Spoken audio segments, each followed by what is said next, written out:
우선 첫 번째로 남은 내용 중에 진행해야 될 거는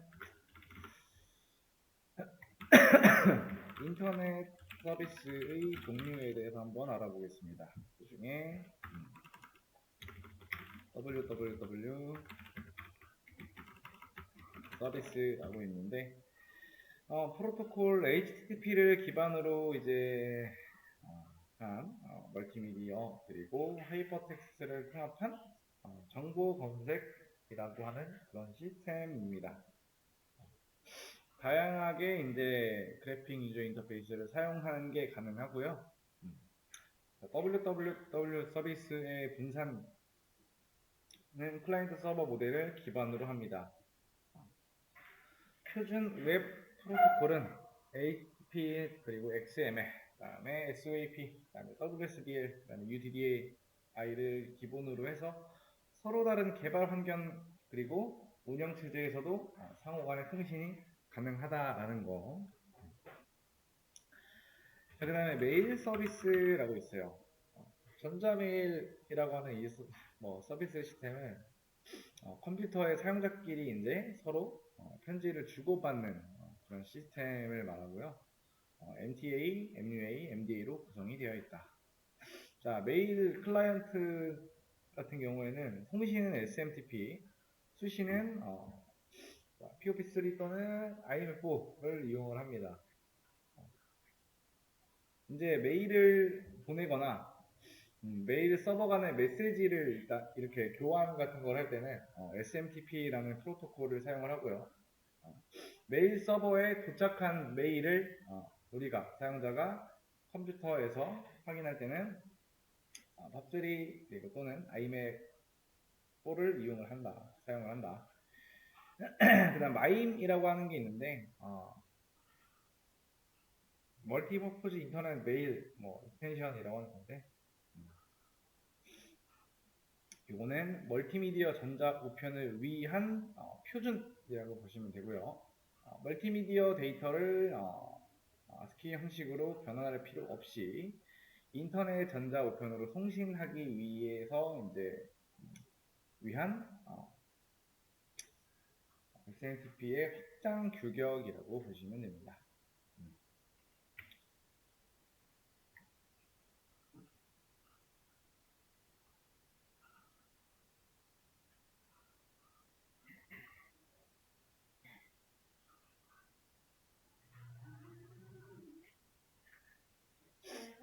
안녕하세요. 그 다음에 이제 FTP 서비스라고 있어요. FTP라는 거는 파일 트랜스퍼 프로토콜이라고 하는데 TCP/IP에 의해서 제공되는 호스트 간의 파일 복사를 위한 프로토콜입니다. 파일 전송에 특화되어 있어요.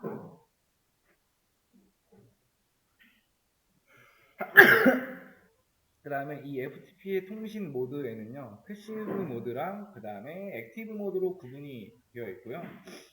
일반적으로 20번 포트는 일반 데이터 전송, 그리고 21번은 제어 데이터를 전송하는 용도. 포트는 총 20번, 21번 이런 포트를 사용을 하고 있습니다. 자, FTP 사용자 계정을 가진 사용자들과의 접속 그리고 익명의 로그인을 허용을 하고 있고요. 자, 익명은 공개 소프트웨어를 사용하는 FTP 서버에 접속할 때 입력할 수 있는 그런 계정들을 말합니다. 그 다음에 DNS라고 하는 것은 도메인 네임 시스템이라고 하는 거의 약자인데요. 이 서비스의 약자인데, 자, 호스트 이름을 기반으로 IP 주소를 변환하거나 IP 주소를 기반으로 호스트 이름으로 변환시켜주는 프로토콜입니다. DNS에서는 도메인명을 분산된 트리 형태의 계층적 구조로 관리를 하고 있다 라고 보시면 돼요.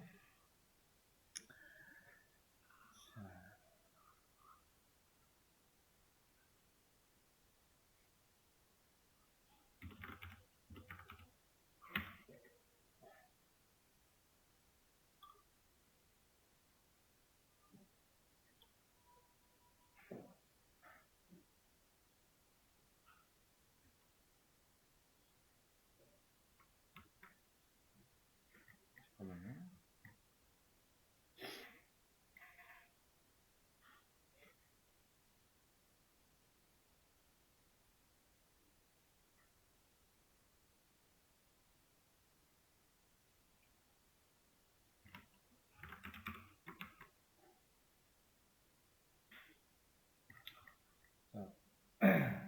다음 거.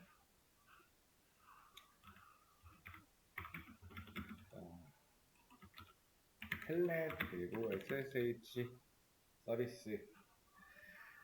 자, 네트워크 상에 있는 다른 컴퓨터에 우리가 로그인을 하거나 그리고 원격 시스템에서의 명령을 실행하고 그리고 파일 복사와 같은 것들을 제공하는 그런 서비스입니다. 텔넷과 이 SSH는요, 사용자가 서비스에 접속을 해서 서버 관리 그리고 파일 편집 같은 것들 그리고 텍스트 모드 환경에서 시스템 명령을 실행을 하고 그런 결과들을 화면을 통해서 우리가 볼 수 있고요. 텔넷은 서버와 주고받는 정보를 바이트 스트림 형식으로 전송을 하고요. SSH는 DES, RSA 등의 암호화 기법을 사용을 해서 전송을 합니다. 그래서 결론적으로는 텔넷보다는 SSH가 안전한 데이터 전송을 보장을 하고 있다. 이 SSH는 암호화뿐만 아니라 이제 압축 기술이라는 것도 제공을 하고요. 암호화를 통해서 늘어난 데이터의 크기를 압축해서 이제 사용자와 서버가 송수신하는 것을 가능하도록 하게 하고요. 이런 것들이 이제 각각의 뭐 장단점이라고 볼 수가 있습니다. 자, NFS라고 하는 건 네트워크 파일 시스템인데요. 네트워크 기반의 다른 시스템과 파일 시스템을 공유하기 위한 클라이언트 서버 프로그램이라고 보시면 돼요.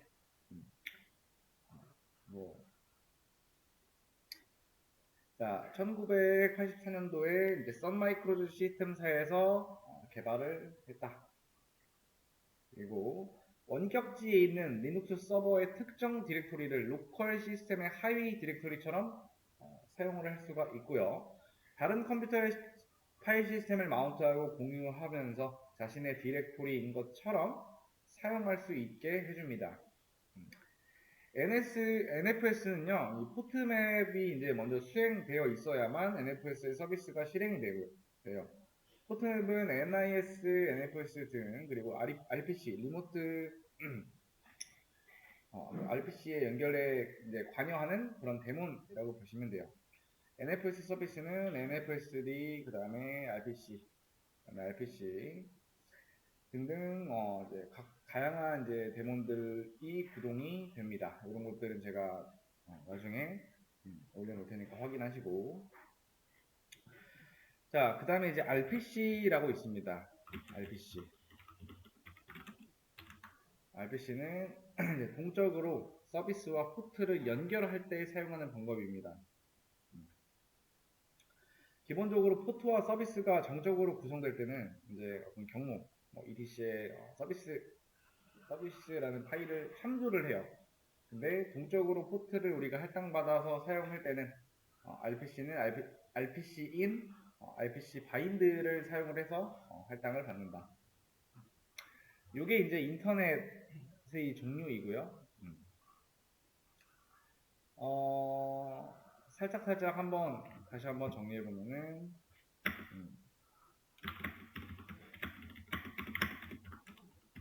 프로토콜 기반의 HTTP, 그 다음에 특징은 이제 하이퍼텍스트, 그 다음에 멀티미디어가 통합된 정보 검색 시스템이고요. 다양한 GUI 지원이 가능하다. 그 다음에 분산, 클라이언트, 서버 구조이다. 그 다음에 이기종 시스템 간 통신이 가능합니다. HTTP, 그 다음에 XML, SOAP, 그 다음에 WSDL 이런 것들이랑 통신이 가능하다라는 거예요. 자, 그 다음 메일 서비스 안에 이제 구성 요소가 존재하는데요. MUA,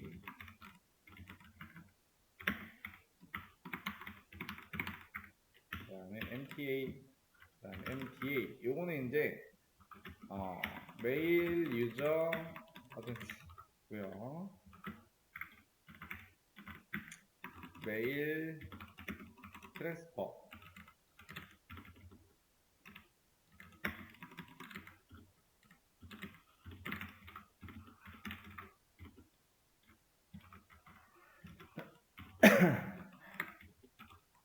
메인이 아니지, 메일이지. 메일, 딜리버리.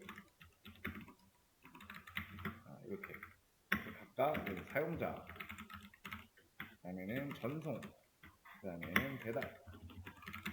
이게 이제 3대, 이거 구성 요소 3개. MUA, MTA, MDA. 그 다음에 프로토콜은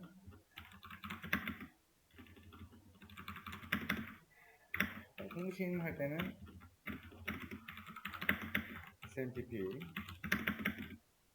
수신할 때는 이렇게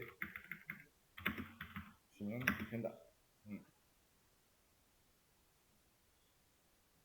나머지는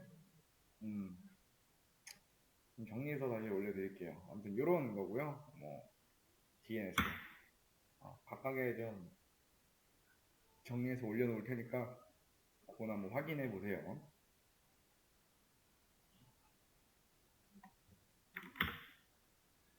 자, 인터넷 서비스의 종류라는 거를 했고요. 인터넷 서비스의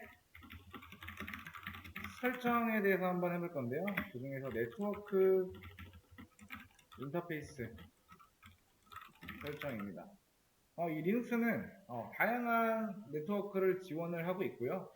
일반적으로는 이제 네트워크 인터페이스는 자동으로 인식이 되지만 만약에 자동으로 인식이 되지 않을 경우에는 우리가 수동으로 설정을 해야 된다는 거. 네트워크 인터페이스의 수동 설정 방법은요. 컴파일된 인터페이스 모듈을 우리 커널에 적재하는 걸 말해요. 자, 그래서 이 네트워크의 설정 파일들, 네트워크의 설정 파일들에는요. 네.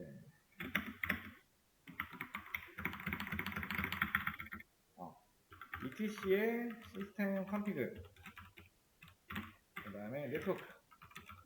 여기가 이제 네트워크의 기본 정보가 설정되어 있는 파일입니다. 자, 그 다음에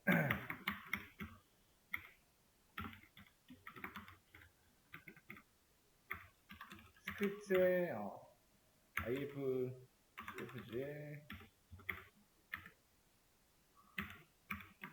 여기가 지정된 네트워크 인터페이스의 네트워크 환경 설정 정보가 요 안에 이 경우에 저장이 됩니다.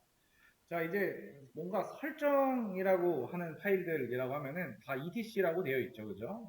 일단 기본적으로 요거는 우리가 외우고 넘어가야 될 부분이겠죠. 그 다음에 ETC의 컴프, 이거는 기본적으로 사용할 도메인 명과 네임의 서버를 설정할 수가 있습니다. 여기서. 그리고 ETC의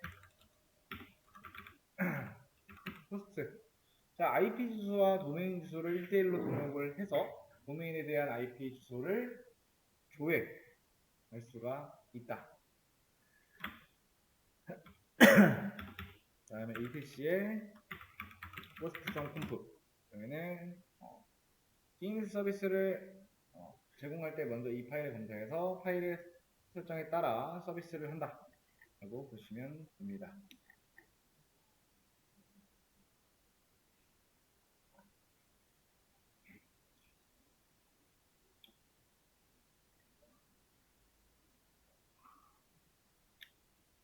자, 그 다음에 이제 라우팅.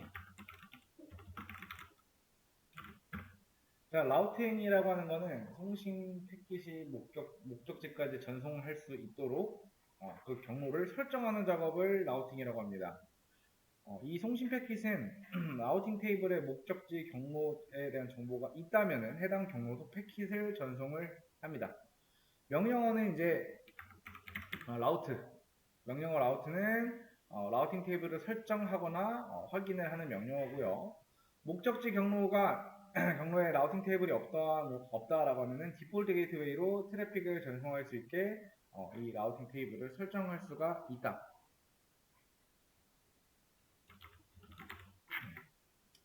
그래서 이제 네트워크 이제 관련 명령어,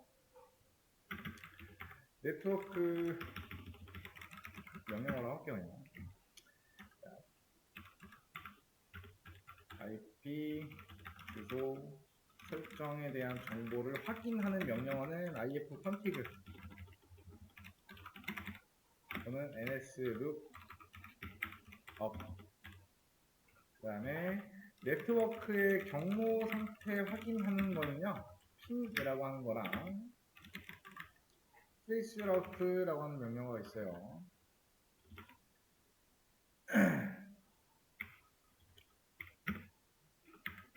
자, 그 다음에 네트워크의 연결 상태 확인, 이거는 net state. 그 다음에 라우팅 테이블 확인하는 명령어는 route. NIC 상태 확인.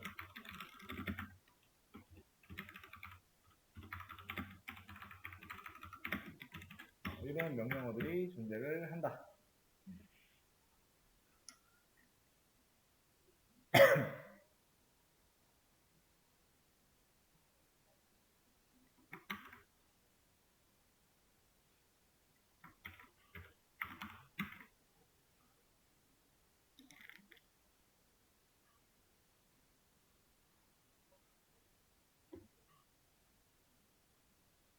자, 다시 한번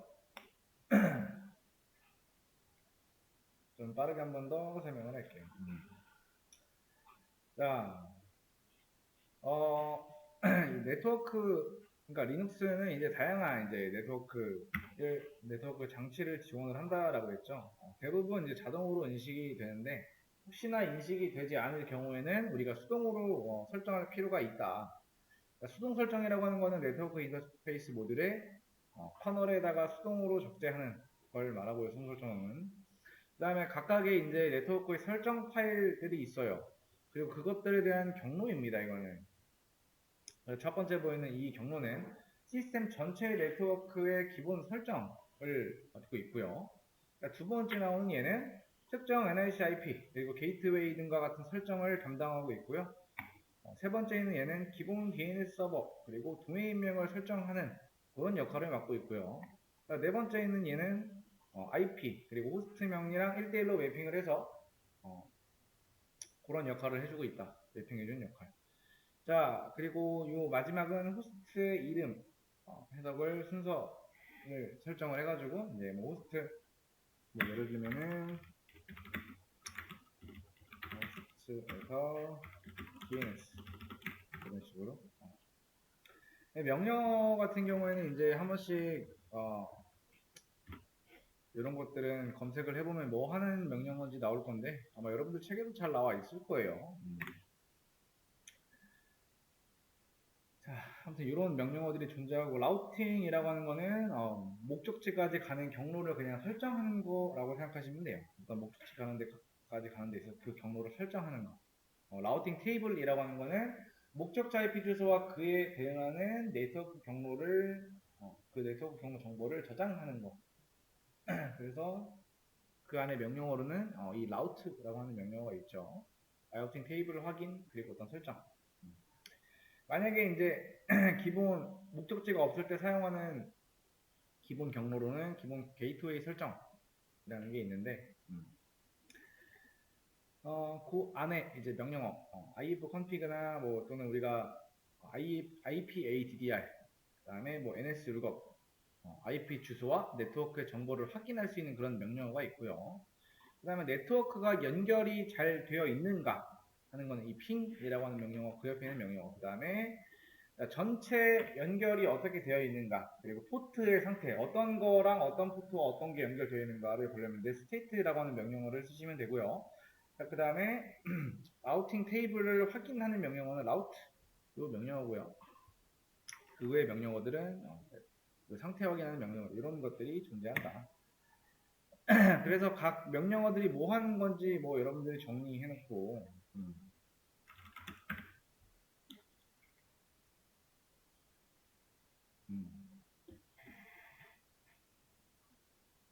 좀 짧게 여러분들만의 방법으로 좀 정리를 아주 간단하게 해놓으면 좋겠죠.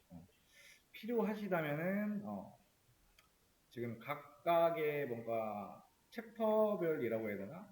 그거를 정리는 한번 제가 지금 버전보다 더 짧게 그러니까 이것저것 길게 설명하는 거 말고 그 안에서 조금 중요한 포인트들만 해가지고 정리를 한 번 더 해서 올려드릴게요.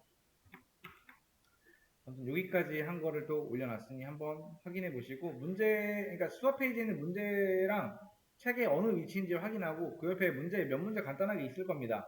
그거 한번 풀어보세요. 일단 무조건. 내용 좀 진행할게요. 남은 내용.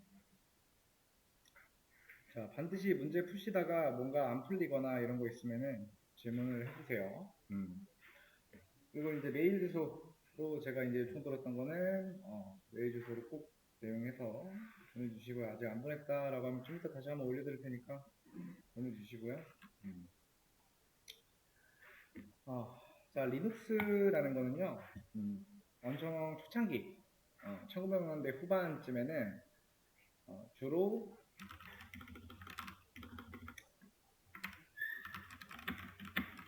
서버로 이용이 되었습니다. 자, 현재 이제 리눅스의 이제 리눅스를 활용할 수 있는 분야는 크게 보면은 서버 있고요. 데스크톱 및 개발 분야, 그리고 인베이드 분야로 나뉠 수가 있어요. 그래서 리눅스와 관련된 기술이 이제 존재하는데, 제일 처음에 클러스터링이라고 있습니다. 자, 클러스터링이라고 하는 거는 여러 개의 시스템이 이제 하나의 엄청 거대한 시스템으로 보이게 만드는 그런 기술이에요. 그래서 여러 개의 컴퓨터를 네트워크를 통해서 연결해서 하나의 컴퓨터처럼 동작하도록 제작한 시스템을 클러스터링이라고 합니다. 자, 클러스터 노드와 클러스터 관리자로 이제 이렇게 구성이 되어 있고요. 자, 고계산용 클러스터, 그 다음에 부하분산 클러스터, 그 다음에 고가용성 클러스터, 이런 식으로 클러스터의 종류가 존재한다. 자, 그 다음에 인베디드 시스템이라고 있는데, 인베디드 시스템이라는 거는 이제 컴퓨터의 하드웨어 제어인 프로세스, 그 다음에 메모리 입출력 장치, 하드웨어를 제어하는 소프트웨어가 조합이 돼서 특정한 어떤 목적을 수행하는 시스템을 인베디드 시스템이라고 합니다. 그래서 인베디드 시스템은 미리 정해진 어떤 특수한 기능을 수행하도록 프로그램이 내장되어 있는 시스템을 말하고요. 자, 하드웨어와 소프트웨어를 포함하는 특정한 응용 시스템이라고도 하고요. 자, 개인 휴대정보 단말, 그 다음에 지리정보 시스템, 그 다음에 정보 가전, 그리고 게임 기기 등과 같은 시스템을 통칭합니다. 자, 하드웨어로는요, 프로세스 컨트롤러, 그리고 메모리, 그 다음에 인아웃 장치, 그 다음에 네트워크 장치, 그리고 네트워크 센서 등과 같은 게 있고요. 자, 소프트웨어로서는 운영체제, 그리고 시스템 소프트웨어, 그 다음에 응용 소프트웨어, 그리고 실시간 처리를 지원을 하고요. 소형, 그리고 경량 및 저전력을 지원을 한다. 자, 그 다음에 이제 활용 기술. 자, 리눅스의 서버 분야에서요. 서버 가상화라고 하는 이런 개념이 있는데, 서버를 구성하는 모든 자원의 가상화를 의미해요. 자, 하나의 물리적인 서버호스에서 여러 개의 서버 운영체제를 게스트로 실행할 수 있게 해주는 소프트웨어 아키텍처입니다. 자, 서버들을 하나의 서버로 통합을 해서 가상환경을 이제 구동시키고요. 물리적인 서버 그리고 공간을 절감해줘요. 서버 자원 통합 운영으로 이제 하드웨어의 가용성을 좀 증가시키고요. 자, 손쉬운 이중화 구성과 유연한 자원 할당으로 시스템 가용성과 안정성도 확보를 해뒀고요. 통합 구축, 그리고 공용 활용, 그리고 유지 관리, 전력, 그리고 관리 비용과 같은 중복 투자 방비 또는 예산을 절감한다. 지금 설명해드린 이 내용이 서버 가상화에 대한 내용이고요. 자, 클라우드 컴퓨팅. 자, 공유 구성 가능한 컴퓨팅 리소스 통합으로 이제 어디서나 우리가 간편하게 요청에 따라서 네트워크를 통해 접근하는 걸 가능하게 해요. 그래서 사업자와 직접 상호작용하지 않고요. 사용자의 개별 관리 화면을 통해서 서비스를 이용을 할 수가 있다. 자, 사업자의 컴퓨터 리소스를 여러 사용자가 공유하는 형태로 이용을 하고요. 필요에 따라 필요한 만큼의 스케일업과 스케일 다운이 가능해요. 자, IaaS라고 하는 이제 게 있는데, 이거는 서버나 스토리지 같은 하드웨어 자원만을 임대해주는 클라우드 서비스를 말하고요. 자, PaaS라고 하는 거는 자, 소프트웨어 서비스를 개발하기 위한 플랫폼을 제공하는 클라우드 서비스를 말합니다. 그 다음에 이제 SaaS라고 하는 이제 클라우드 환경에서 동작하는 응용 프로그램을 서비스 형태로 제공하는 걸 말하고요. 자, 그리고 그 외적인 걸로 사설 클라우드, 공유 클라우드, 그리고 뭐 하이브리드 클라우드 모델 등이 있습니다. 자, 그 다음에 빅데이터라는 게 있어요. 기존 데이터베이스의 관리, 도구, 그리고 데이터 수집과 저장, 관리, 분석, 역량을 그것들을 넘어서는 데이터를 빅데이터라고 합니다. 자, 다양한 종류의 대규모 데이터로부터 이제 좀 비용이 저렴한 가치를 추출을 하고 데이터를 좀 빠르게 수집하고요. 발굴 분석을 지원하도록 고안된 차세대 기술입니다. 그래서 볼륨, 속도, 다양성의 3대 요소가 존재한다. 빅데이터에는. 자, 그래서 이제 그리고 인베디드 시스템이라고 이제 모바일 안에 이제 자, 스마트폰의 OS라고 하면은 자, 뭐냐면은 스마트폰은 우리가 쓰고 있는 스마트폰을 구성하고 있는 하드웨어 부품, 메모리, 뭐 LCD, CPU 등과 같은 기계적인 부품들을 효율적으로 관리하고 구동하게 하고요. 자, 이 사용자와의 편리한 의사소통을 위해서 만들어진 다양한 프로그램들이 구성될 수 있도록 하는 소프트웨어 플랫폼입니다. 대표적으로 우리가 알고 있는 안드로이드가 있고요. iOS가 있습니다. 리눅스 기반의 이제 공개형 운영 체제는요. 말모, 모글린, 미고, 리모, 타이벤, iOS가 있고, 자, 스마트 TV. 자, TV에서 이제 인터넷 접속 기능이 결합이 돼서요. 각종 애플리케이션을 설치해서 TV를 우리가 일반적으로 TV 안에서 존재하는 어떤 채널, TV 방송 시청 외에 다양한 기능을 활용할 수 있는 다기능 TV를 스마트 TV라고 해요. 그래서 인터넷 TV 또는 커넥티드 TV라고 불립니다. 자, 그 다음에 IVI라고 인바이클 인포테인먼트라고 있는데요. 인포테인먼트라고 하는 거는 정보와 오락의 합성어로서 이제 정보 전달의 오락성을 가미한 그런 시스템을 말하고요. 내비게이션이나 우리가 보는 계기판, 그 다음에 AV 시스템, 그 다음에 DMB, MP3, 그리고 오디오, 그리고 외부 기기와의 연결까지 가능한 통합적인 차량 내부 시스템을 포함을 하고요. 제니비 표준 플랫폼 기반의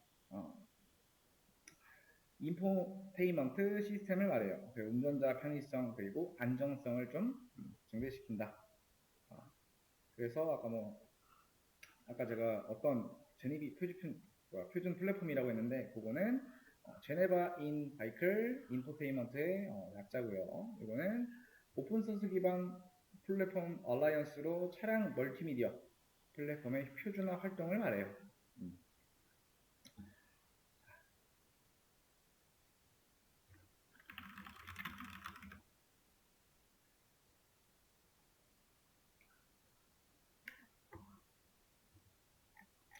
자,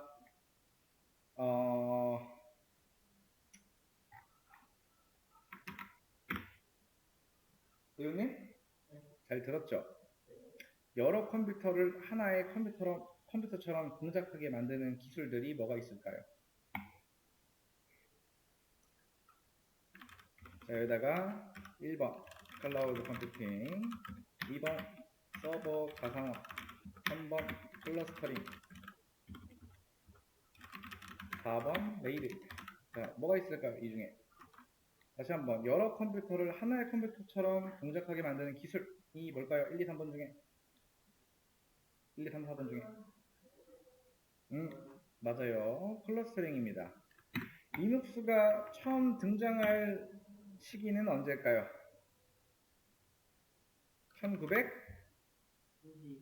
1991년.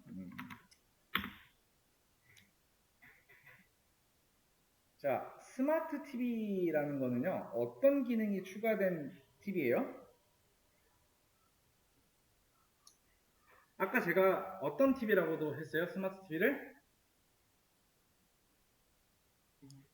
인터넷 TV 또는 커넥티드 TV라고 했죠. 스마트 TV의 기능이 추가된 거는 인터넷 접속입니다. 그래서 요새 TV들 보면은 TV를 켜서 뭐 이제 우리가 직접 앱을 설치해가지고 해당 앱을 통해서 이제 TV로도 넷플릭스를 본다던가 뭐 유튜브를 본다던가 이런 것들을 할 수가 있죠, 그죠? 그러면은 요번에 자, 형수님, 클러스터링은 서버의 가상화를 위한 기술인가요? 그냥 맞으면 맞다, 아니면 아니다 라고 얘기하시면 돼요.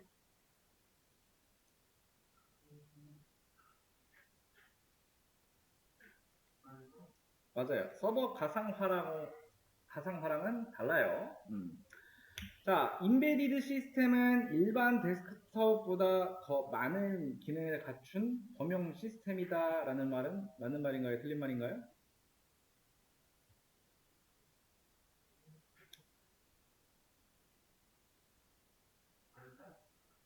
인베디드는 어떤 특정한 기능만을 수행을 해요. 자, 그러면 뒤에 위원님, 자, 클라우드 컴퓨팅에서 사용자가 직접 서버를 물리적으로 조작해야 된다라는 말이 맞는 말인가요? 틀린 말인가요? 왜? 인터페이스라는 걸 통해서 간접적으로 사용을 해요. 자, 리눅스는, 자, 이거는 이제 뒤에 계신 창훈님, 리눅스는 현재, 아까 설명할 때 서버, 그리고 데스크탑, 그리고 어떤 분야에서 활용이 된다고 했죠? 인베디드 분야에서 활용이 돼요. 자, 어, 배우님, 자, 빅데이터라는 아까 설명을 했잖아요. 그 안에 3대 요소 중에서 볼륨이 있었고요. 속도가 있었어요. 마지막 하나는 뭘까요?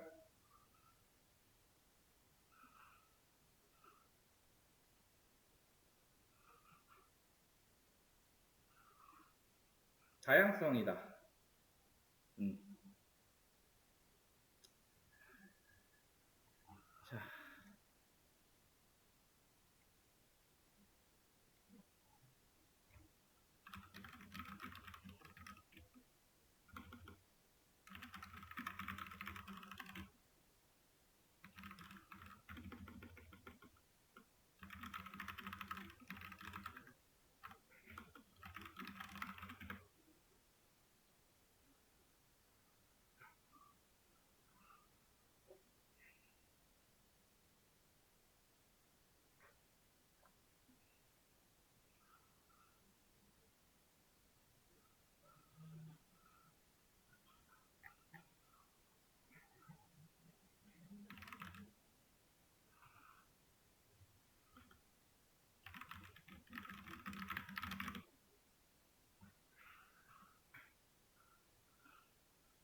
자, 일단 이 정도